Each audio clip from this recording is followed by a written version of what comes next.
राष्ट्र सर्वप्रथम, राष्ट्र सर्वप्रथम, राष्ट्र सर्वप्रथम, राष्ट्र सर्वप्रथम। कर्नाटक विधानसभा चुनाव के लिए कांग्रेस पार्टी भी जोरदार प्रचार कर सत्ता में आने के प्रयास में जुटी हुई है। इसी कड़ी में आज कर्नाटक के तुमकुर में कांग्रेस नेता राहुल गांधी ने जनसभा को संबोधित किया। उन्होंने कहा कि ये चुनाव कर्नाटक की जनता और कर्नाटक के भविष्य का चुनाव है। उन्होंने कर्नाटक की जनता से 5 वादे किए, जिसमें हर महीने कर्नाटक की महिलाओं को 2000 रुपए बैंक अकाउंट में डाले जाएंगे। गृह ज्योति स्कीम के तहत 200 यूनिट मुफ्त बिजली हर महीने, महिलाओं के लिए मुफ्त बस यात्रा, परिवार के हर सदस्य को 10 किलो चावल, युवा निधि स्कीम के तहत 2 साल तक ग्रेजुएट को 3000 और डिप्लोमा होल्डर को 1500 रुपए महीने देने जैसे वादे शामिल रहे। कर्नाटक में चुनाव है और आपको अपनी सरकार बनानी है।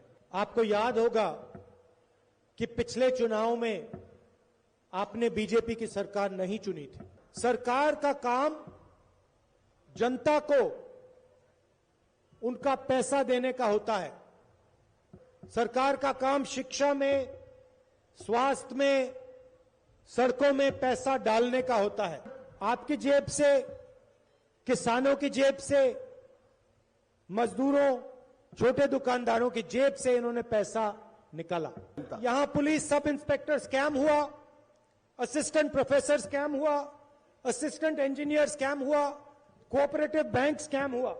पिछले 3 सालों में जब आपको मालूम था कि कर्नाटक में 40% चोरी हो रही है, तो आपने क्या किया? आपको यह बताना चाहिए कि आपने पिछले 3 सालों में कर्नाटक में क्या करवाया। आपको यह भी कहना चाहिए कि अगले 5 सालों में आप क्या करने वाले हो। कर्नाटक के युवाओं के लिए क्या करोगे, शिक्षा के लिए क्या करोगे, स्वास्थ्य के लिए क्या करोगे, भ्रष्टाचार के खिलाफ क्या करोगे, ये आपको अपने भाषण में बोलना चाहिए। ये चुनाव आपके बारे में नहीं है, ये चुनाव कर्नाटक के जनता और कर्नाटक के भविष्य के बारे में है। आप ये बताइए कर्नाटक की जनता को कि पिछले 3 सालों में आपने कौन सी चीजें की और अगले 5 सालों में आप क्या करने जा रहे हो।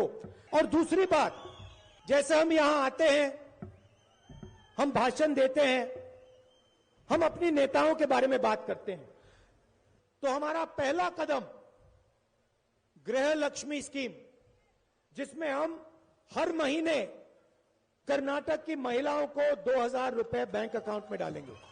दूसरा कदम गृह ज्योति, मुफ्त बिजली हर महीने। तीसरा वायदा अन्न भाग्य स्कीम, 10 किलो चावल हर मेंबर, हर परिवार के मेंबर को। चौथा वायदा, जिसको हम सखी कहते हैं, महिलाओं के लिए पब्लिक ट्रांसपोर्ट मुफ्त में। अगर कोई भी महिला कर्नाटक में बस में जाएगी, पब्लिक बस में जाएगी, सरकारी बस में जाएगी, तो उसे 1 रुपया नहीं देना पड़ेगा। भाइयों और बहनों, नोटबंदी और जीएसटी ने कर्नाटक में बेरोजगारी फैला दी है, युवाओं को रोजगार नहीं मिलता है। यह कर्नाटक की सच्चाई है। इसलिए हम कर्नाटक के युवाओं के लिए युवा निधि स्कीम ला रहे हैं। युवा निधि का मतलब 2 साल के लिए हर ग्रेजुएट को 3000 रुपए हर महीना मिलेगा और हर डिप्लोमा होल्डर को 1500 रुपए हर महीने मिलेगा। ये हमारे 5 वायदे हैं और ये चुनाव कर्नाटक की जनता, कर्नाटक के युवा, कर्नाटक की माताएं और बहनों के बारे में है। ये चुनाव किसी एक व्यक्ति के बारे में नहीं है। इस बार आप कांग्रेस पार्टी को कम से कम 150 सीटों से जिताना है।